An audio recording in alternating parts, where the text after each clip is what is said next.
L'Auto-Québec a remis plus de 1,7 milliard de dollars à des gagnants à la loterie. J'ai gagné 5 649 avec le bureau. Quand c'est arrivé, j'étais en vacances à Santorini. Je voulais décrocher, donc c'était clair, pas de téléphone. Mais là, ça arrêtait pas de sonner. Dring, dring, dring. Diane, elle disait, voyons, décroche. Ils ont tout fait pour me rejoindre.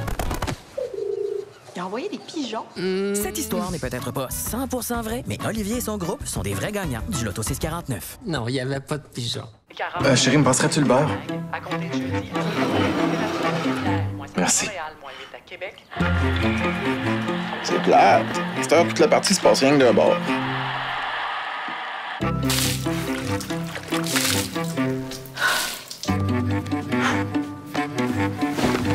Oh, je t'aime, mon cœur. Moi aussi, mon cœur. Avant vos travaux, vérifiez si votre entrepreneur a une licence de la Régie du bâtiment du Québec. L'Auto-Québec a remis plus de 1,7 milliard de dollars à des gagnants à la loterie. Le jour que j'ai gagné à vie, j'étais chez moi en train de gratter mon billet. Puis là, j'ai vu 3 vies. J'ai tout de suite appelé ma meilleure amie Chanel. Elle a capoté. Après, j'ai appelé mon beau-frère, il était comme « T'as gagné 1 000 $ par semaine à la vie? » Tout le monde était comme « Ah, chanceuse! » Tu connais Fouki? Non, mais ça faisait beaucoup mieux dans mon histoire, là. Cette histoire n'est peut-être pas 100% vraie, mais Serginia est une vraie gagnante de gagnants à vie. Ben, je pourrais-tu rencontrer Fouki? Ça va dans le compost, ça? Non, c'est juste un petit boulognon. Ce petit bout-là dans le compost, monsieur, il fait un méchant bout pour la planète. Coucou! Si ça se mange. Ça se composte! Exact. Il y a au Québec des milliers d'entrepreneurs. Ils sont un véritable moteur de l'économie et dirigent des entreprises de toutes les tailles. Je viens à la rencontre des entrepreneurs de notre région. Je veux savoir qui ils sont et comment ils font. Aujourd'hui, je reçois Mme Tania de Cristofaro, qui est propriétaire de Smoke Meat Mont-Tremblant. Bonjour et bienvenue. Bonjour, merci. Alors, le nom dit tout, ou presque, mais est-ce que vous êtes un restaurant, traiteur? C'est quoi vos activités? À la base, nous, on est une fabrique de smoke meat. Si vous venez à notre fabrique, en fait, on va avoir un mini casse-croûte où on s'amuse vraiment avec nos produits, mais on se considère vraiment plus comme un distributeur, en fait. Donc, distributeur. Donc, vous avez une grande cuisine industrielle, je crois? Exactement. On est associé avec des gens qui ont une cuisine industrielle. Parfait. Et donc, on peut aller chez vous pour acheter. Exact. En vrac ou un sandwich. Oui, exact. Et des choses pour emporter. Ça? Exactement. Donc, décrivez-moi pourquoi le smoke meat, qu'est-ce qui vous a attiré vers ce produit-là? Bien, en fait, moi, c'est vraiment l'entrepreneuriat qui m'a attirée et non le produit à la base. Cette entreprise-là a parti vraiment autour d'un feu avec un verre de vin, une bonne amie à moi qui est chef cuisinière, qui avait développé une recette de viande fumée qui est juste incroyable. À partir de là, on a parti la fabrique de viande fumée parce que moi, j'avais vraiment l'idéologie d'une fabrique et elle était plus le chef à l'arrière qui développait les recettes. Cette idée-là de quelqu'un autour d'un verre ou autour d'un feu qui part une entreprise, ça, je trouve ça fascinant, mais écoute, il y a quand même plusieurs étapes. Comment vous avez vécu cette étape-là entre l'idée et l'ouverture du projet? Bien, c'est sûr qu'à la base, ça a été de goûter aux produits.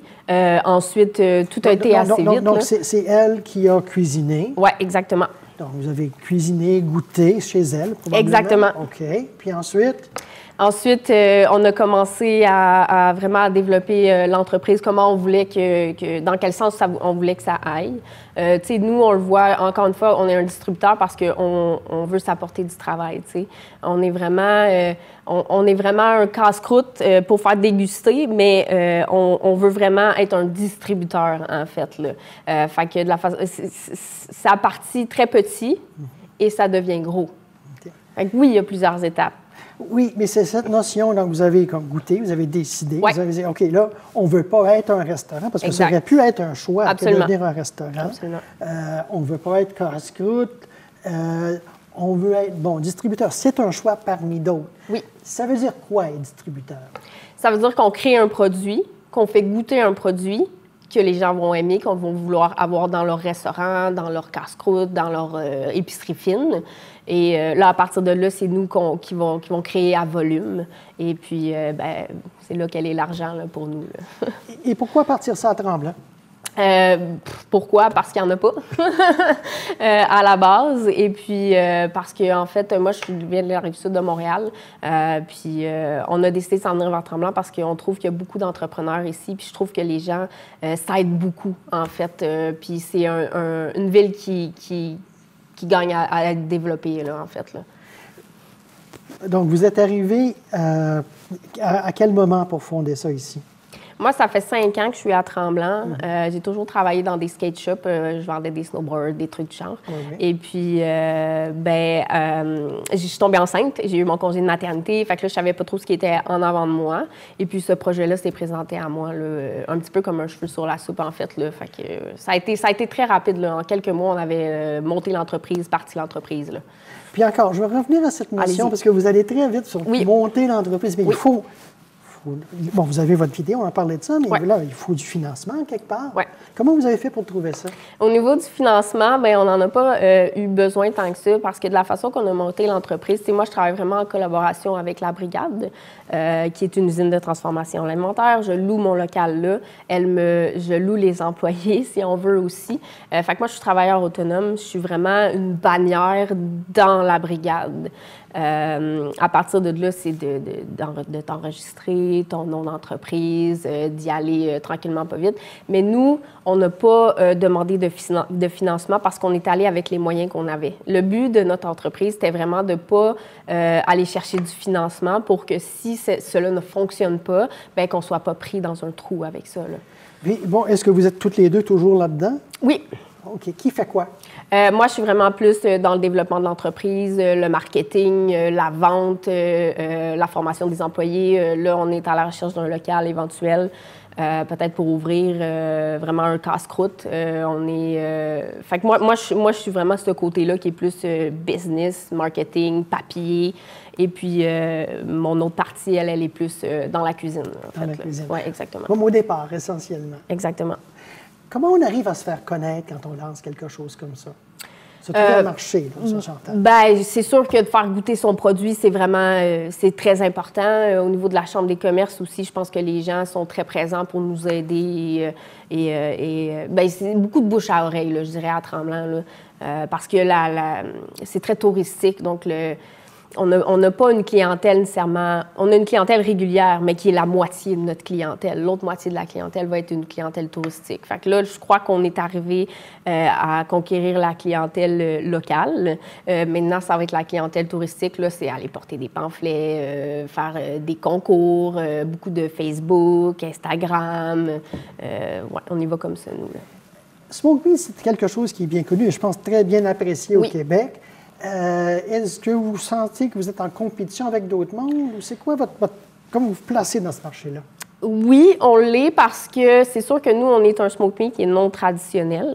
De la façon qu'on le cuit, de la façon qu'on le présente aussi. On n'a pas un rye bread qui est un pain de seigle. Fait que c'est sûr qu'on fait des mécontents. Mais c'est ça. Dans le fond, ce produit-là est unique. Et est-ce que vous êtes en mesure de dévoiler les secrets ou qu'est-ce qui fait que c'est unique? Oui, bien, c'est sûr que je ne peux pas tout dire, évidemment, mais c'est vraiment au niveau de la cuisson sous vide. Nous, on est vraiment inspiré par cette cuisson-là qui est implantée dans d'autres pays, entre autres en France, qui est très forte, mais qui est très peu connue au Québec. Et puis, c'est ça que ça va. En fait, c'est que ça amène la viande ou peu importe le produit que vous cuisez sous vide, vraiment à la cuisson parfaite. Là. Saveur, on utilise de l'érable, si ça peut vous donner un petit... Donc, voilà. Et les gens qui arrivent de l'extérieur, est-ce qu'ils connaissent le smoke meat? Ben oui, mais la plupart des gens ne l'ont pas goûté. Okay. Fait que c'est sûr que c'est un repas qui est traditionnel au Québec. Là. Si vous allez à Montréal, il y en a plusieurs. Là. Fait que les gens veulent goûter à ça, mais puis on a une clientèle internationale à Mont-Tremblant, donc je pense que on fait partie et on va faire encore plus partie de la route des touristes. Parfait. Et vous avez parlé un peu de cette notion de pas avoir de pain de seigle avec ça. Oui. Vous avez d'autres produits connexes aussi que vous vendez ou que vous faites ou c'est juste du smoke meat? Bien, en fait, on fait... tout est fait sur place, là, sauf les pains, pardon, et les cornichons qu'on développe. On essaie de développer des recettes en ce moment, mais sinon, tout le reste est fait maison. Fait que notre moutarde, ketchup, on a la salade de choux, sinon, bien, la viande fumée, évidemment. Là. Et la viande fumée, ça, c'est, je présume, encore pour les gens qui ne connaîtraient pas, c'est du bœuf? Oui, absolument. C'est du bœuf. Et est-ce que vos sources de bœuf sont locaux ou vous allez chercher ça comme vous? Ça serait assez impossible d'avoir seulement du bœuf du Québec. Là. Au niveau des distributeurs, c'est la façon où ça fonctionne, c'est que ça va être des pourcentages selon les provinces. Nous, c'est tout canadien. Fait que c'est sûr qu'il y a du bœuf québécois à l'intérieur de ça, mais je peux pas vous dire à quelle proportion. Là, c'est toujours différent, là, mais c'est du bœuf canadien. Vous avez dit que vous aviez c'était l'idée d'être entrepreneur qui vous intéressait. Quelle sorte de connaissances avez-vous eu à chercher ou à utiliser pour partir un commerce comme celui-là? En fait, j'ai la chance d'avoir un mentor là, qui m'a vraiment montré vraiment la base de l'entrepreneuriat. À partir de là, c'est moi qui ai fait mes recherches, beaucoup d'essais-erreurs aussi. On doit se planter, là. Malheureusement, ça arrive, puis on doit ressortir plus fort de ça. Là. Fait que moi, je suis partie de zéro. Là. Je ne connaissais rien de chez rien. Là. Puis, mentor, est-ce que c'est un mentor officiel à travers un programme ou c'était juste quelqu'un qui vous aidait? Oui, c'est quelqu'un qui m'aide. OK. Parfait. Donc, on va revenir dans quelques minutes pour continuer notre conversation avec Tania de Cristofaro de Smoke Meat Mont-Tremblant.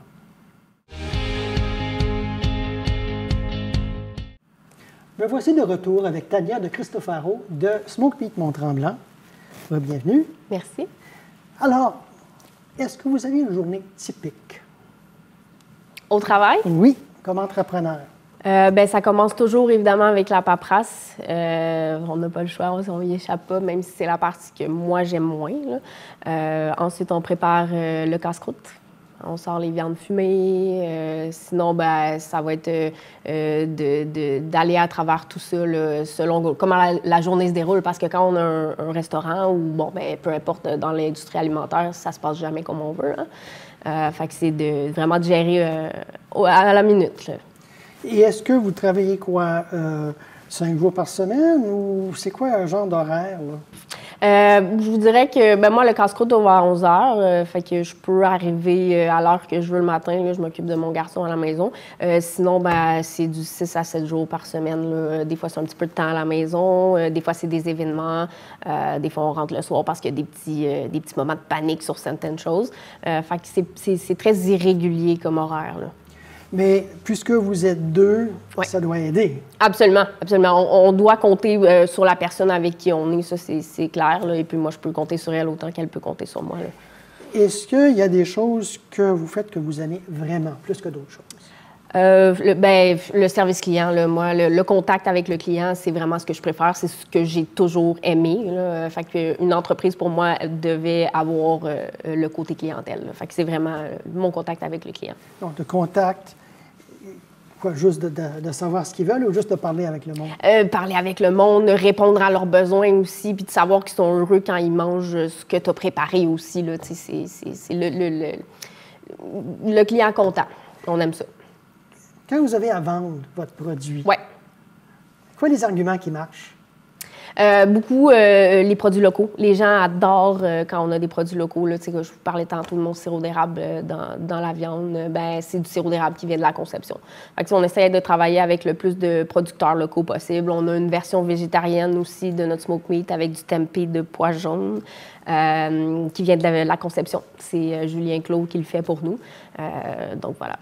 OK. En fait, à un moment donné, j'avais eu le goût de dire que vous faites votre smoke meat au tofu. Non, c'est du tempeh. C'est du tempeh de pois jaune, exactement. Mais est-ce que ça pogne, ces affaires-là? Bien oui, ça pogne. En 2024, on doit répondre à cette clientèle-là. Puis je sais que ça peut mettre un frein à certaines personnes de venir manger parce que la personne avec qui elle est, elle ne mange pas de viande.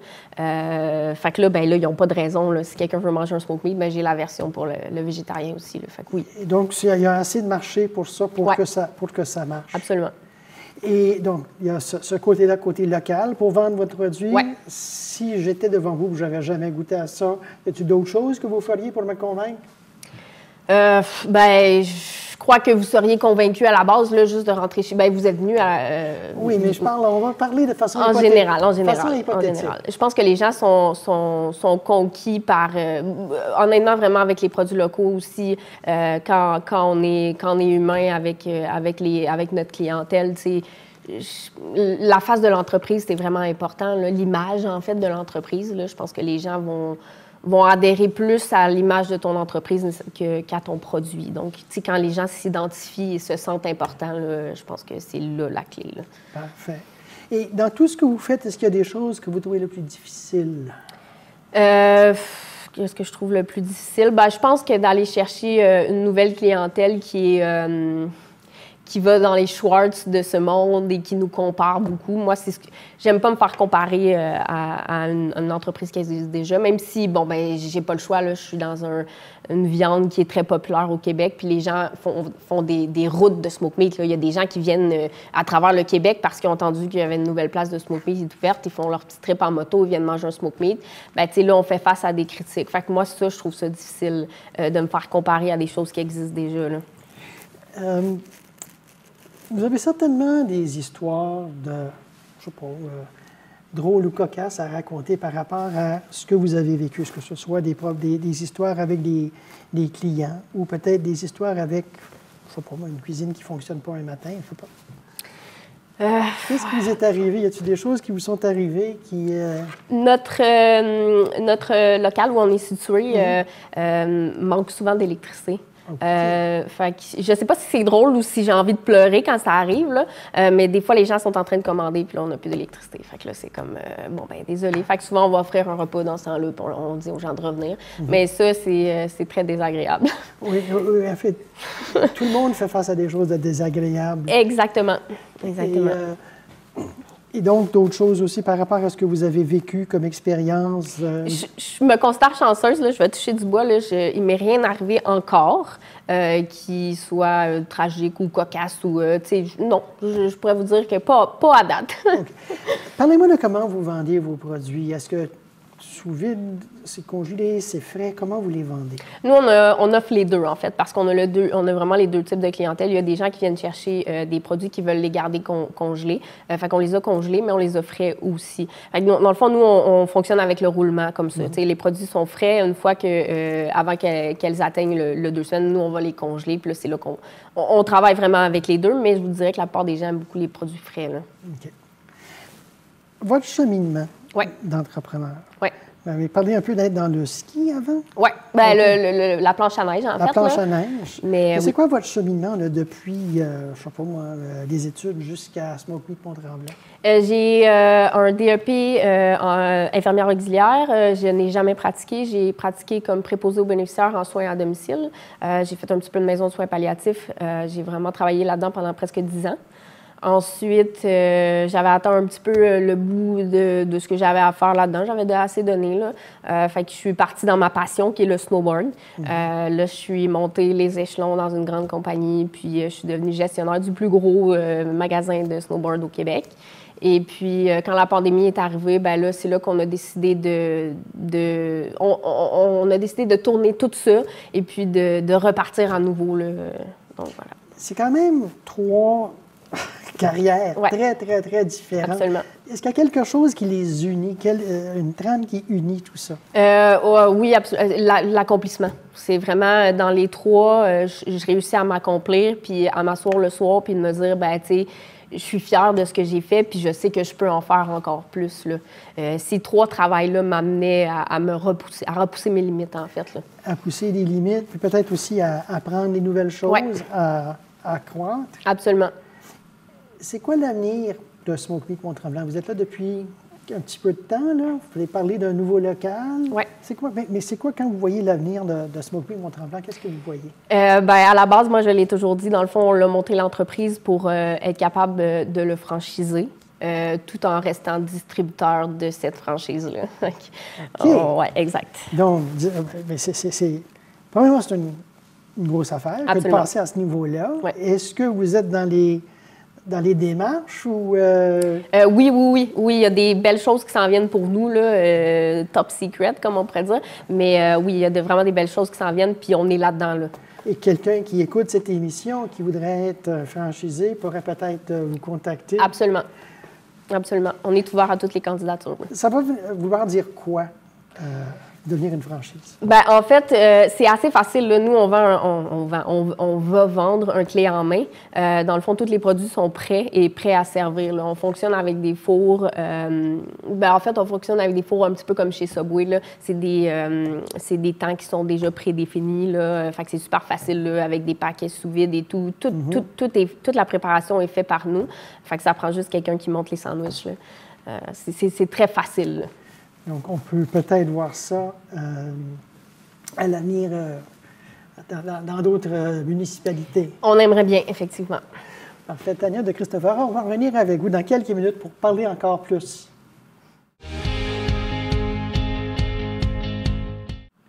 Me voici de retour avec Tania de Cristofaro de Smoked Meat Mont-Tremblant. Alors, rebonjour. Rebonjour. Tout le monde fait face à des défis aujourd'hui, que ce soit l'inflation, le manque de personnel. Chez vous, c'est quoi vos grands défis? Chez nous, le grand défi, bien, c'est sûr que le positionnement de notre entreprise fait qu'on a peut-être une visibilité qui est moins... On a moins de je ne sais pas comment le dire en français, mais des walk-ins, des gens qui vont passer et entrer dans ton commerce. Là. Bien, juste en parenthèse, dites-nous où vous êtes situé. On est situé au 1780 route 117 à Mont-Tremblant. Fait que dans le fond, on est dans la voie de service pour reprendre la 117 Nord, derrière le Tim Hortons sur la montée Ryan. C'est ça. Donc, donc, je comprends que ce n'est pas tout à fait un endroit où les gens passent. Exactement. Donc, essentiellement, 117 montée Ryan. Dans la voie de service. Dans la voie de service. Oui, c'est ça, exactement. Donc, ça, c'est un défi pour vous. Oui, vraiment, vraiment. D'autres défis? Je vous dirais, en ce moment, je le sais que ça va arriver, mais j'ai pas en ce moment eu de très gros défis. Non, non. Je le sais que je vais en rencontrer, mais il n'y a rien en ce moment que je peux vous dire à part notre localisation là, qui nous met des bâtons dans les roues. Pour vous, donc, en termes de le prix, l'argent, l'approvisionnement, tout ça, c'est selon vos projets ou vos projections? Oui, absolument. On a eu une vision qui n'était pas trop grosse. On a eu une vision qui a été juste. Fait qu'on est vraiment content de ça. Là.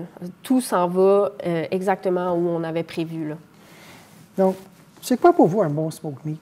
Un bon smoked meat, c'est une viande de qualité avec laquelle on va avoir mis beaucoup d'amour, beaucoup de saveur, puis une moutarde maison. Moutarde, mais parlons de saveur, parce que c'est quand même, bon, vous avez parlé de l'érable. Oui. Il y a aussi des épices qui vont là-dedans. Là. Vous n'avez pas sorti de cette recette-là du jour au lendemain. Là. Non, pas du tout. En fait, cette recette de viande fumée-là, elle a été développée pendant presque 4 ans. Fait qu'on a fait beaucoup d'essais-erreurs. L'érable est arrivé sur le tard, puis finalement, c'est ça qui a été la recette finale. Là. Et puis, est-ce qu'on peut innover beaucoup avec un produit comme le smoked meat? On peut toujours innover en... quand on a ouvert, en fait, on avait des pogo smoked meat. Les gens n'avaient jamais vu ça. Je pense qu'il y a moyen d'amener le produit ailleurs en créant des nouvelles choses. Oui. Parce que c'est un produit classique. Et donc, moi, je m'imagine que soit qu'il y a des gens qui vont vouloir que ça soit tout le temps pareil, puis d'autres gens qui vont vouloir que ça soit tout le temps différent. Absolument. Comment on compose avec ces deux genres de marché-là? Je crois qu'il faut rester soi-même là-dedans. Je crois qu'il faut juste aller vers un produit de qualité. Puis, je veux dire, vous n'irez pas manger un smoked meat à tous les jours, là, puis ça, j'en suis bien consciente. Sauf que quand vous aurez l'envie de manger un bon smoked meat, les gens vont penser à chez nous. Parfait. Donc, voilà. Est-ce que vous auriez des conseils à donner à quelqu'un comme vous qui songerait à se partir en affaires? De ne pas hésiter. C'est vraiment moins compliqué qu'on pense. Oui, c'est du temps, c'est de l'investissement, mais quand on croit en son produit, qu'on aime ce qu'on fait, ça y va tout seul, en fait. Là. Fait que c'est de se faire confiance. Donc, de se faire confiance, d'avoir son idée. Absolument. Un plan d'affaires? Un plan d'affaires, oui, mais souvent, le plan d'affaires, on va sortir de ce cadre-là, on va en rentrer. Fait que, oui, c'est important, mais je pense que c'est important de rester soi-même là-dedans puis de ne pas aller... de pas compromettre qui on est dans son plan d'affaires. On peut jouer là-dedans. Là. OK. Donc, vous puis votre avenir, ça s'en vient bien. Oui. Tout est beau. Oui. Donc, bientôt des franchisés éventuellement. Et si vous aviez une baguette magique pour Smoke Meat Mont-Tremblant, qu'est-ce que vous en feriez? J'ouvrirais mon local demain matin. Voilà. OK. Et voilà. Et ça serait où, ce local-là? Bien, c'est sûr que nous, on envisage Saint-Jovite parce qu'on trouve que ça développe beaucoup. Là, puis ben, c'est là que ça se passe, l'action, là, on s'entend. Et d'autres choses en termes de plus d'employés ou de... Ben, des gens de confiance qui vont rester avec nous longtemps. Là. Je pense que les enjeux d'employés, c'est ce qui est le plus difficile en 2024. Là. Depuis la COVID, tout le monde a de la misère à trouver des employés et à garder les employés. Fait que c'est pour ça que nous, on a créé un produit qui est facile à travailler, qui est clé en main, pour que ce soit plus facile pour les gens qui voudraient devenir franchisés un jour. Là. OK. Donc, tout ça, ça s'en vient. On va vers une lancée de Smoke Meat. Entre-temps, on va vous retrouver où vous allez être à votre boutique. Oui. Aussi dans des événements? Oui, on fait beaucoup de services traiteurs dans des événements. Là. Fait que, là, en ce moment, on n'a rien qui s'en vient. Là, on a des boîtes de Noël pour le temps des fêtes. Là. Fait que, là, on a déjà des commandes. Fait qu'on on se lance là-dessus. Et sinon, pour le printemps-été? Printemps-été, là, on le sait pas encore. On n'a rien en commande, mais on est ouvert à tout, là, en fait. Là. Nous, on se revire sur un dizaine. Là. C'est OK. Donc, ça, vous êtes flexible, cette notion de flexibilité-là, pour faire face à ce que l'avenir va vous apporter. Oui, exactement. Alors, Tania de Cristofaro, vous avez un de vos produits ici. Pouvez-vous me montrer exactement quelqu'un qui irait chez vous, qu'est-ce qu'il recevrait? Bien, ça, c'est nos paquets de quarts d'olive qui sont tranchés. Donc, c'est un petit peu comme ce que vous achetez déjà à l'épicerie. C'est des sacs de cuisson sous vide, portionnés en quarts d'olive pour une sandwich. Donc, vous avez simplement à le mettre dans l'eau bouillante pour le réchauffer 4 à 5 minutes. Donc, ça, qu'est-ce qu'il y a là-dedans? Bon, vous avez vos sacs en plastique que vous devez acheter, faire les emballages. Ça arrive congelé. Oui. OK. Est-ce que vous les vendez frais aussi? Oui. OK. On a les deux formats. Donc, qu'est-ce que ça implique pour vous, faire des sachets comme ça? Vous en faites combien, par exemple, dans une journée? Bien, c'est sûr que là, c'est dur à dire en paquet, mais je vous dirais peut-être quand on fait une fois par semaine, on en fait à peu près 600. Okay. 600 à 1000, dépendamment des commandes qu'on a là. OK. Et donc, vous avez des congélateurs sur place? Oui. Que vous avez toujours un stock de ça? Oui, exactement. Que les gens viennent. Et aussi, est-ce que c'est le seul format que vous avez, ce sac-là de quarts d'olive? Tranché, oui, mais vous pouvez venir acheter des pièces non tranchées et tranchées à la maison aussi, qui sont fraîches. Là. OK, donc un gros bloc. Oui, exactement. Est-ce qu'il y a un avantage à avoir un format comme l'autre? Bien, celui-là, ça dépend toujours de ce qu'on cherche. C'est sûr que ce format-là est prêt à consommer. Là. Fait que c'est super facile. Pour les pièces de viande, c'est un petit peu moins cher vu qu'elles ne sont pas tranchées. C'est moins de coûts de production, évidemment. Là. Donc, ça dépend. Ça dépend de ce qu'on cherche. OK. Et donc, ça, on le met dans de l'eau bouillante, même s'il est gelé? Oui, exactement. Ça part de gelé ou non gelé à 4 à 5 minutes et puis ça va direct dans votre sandwich. Et direct dans le sandwich dans la bouche. Exactement. Est-ce qu'il y a des gens qui n'aiment pas le smoke meat? Il y a beaucoup de monde qui n'aime pas le smoke meat. Puis la vraie raison pourquoi les gens n'aiment pas le smoke meat en général, c'est parce que c'est trop salé. Puis c'est vraiment un commentaire qu'on a souvent. Nous, on ne met pas de... Bien, il y a du sel dans la saumure à peine, mais on ne rajoute pas de sel. Ce qui fait que notre smoke meat n'est pas salé. Là. On va chercher une meilleure clientèle. Et donc, ça fait une différence, cette notion-là de sel? Absolument. Et est-ce qu'il y a d'autres choses? Bon, est-ce que vous faites... vous avez parlé de pogo à un moment donné. Oui. Est-ce que vous faites ça aussi? Ça fait partie des choses que vous faites que les gens pourraient acheter? Oui, exact. On les faisait congeler. Là, on a enlevé le produit pour l'hiver. Là, on est en train de créer des sauces à spaghetti à la viande fumée. Là, on va faire de la saucisse à la viande fumée pour l'été prochain, qui vont être prêtes à vendre là, dans notre comptoir de viande fumée. Là. Parfait. Tania de Cristofaro, merci. Merci à vous. C'est la fin de cet épisode d'Entrepreneurs en action. Ici Daniel Drolet.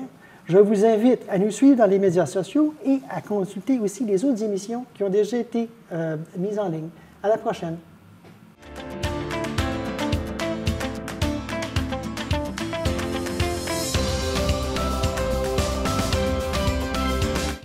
Chérie, me passerais-tu le beurre? Merci. Québec. C'est plate. À cette heure, toute la partie se passe rien que d'un bord.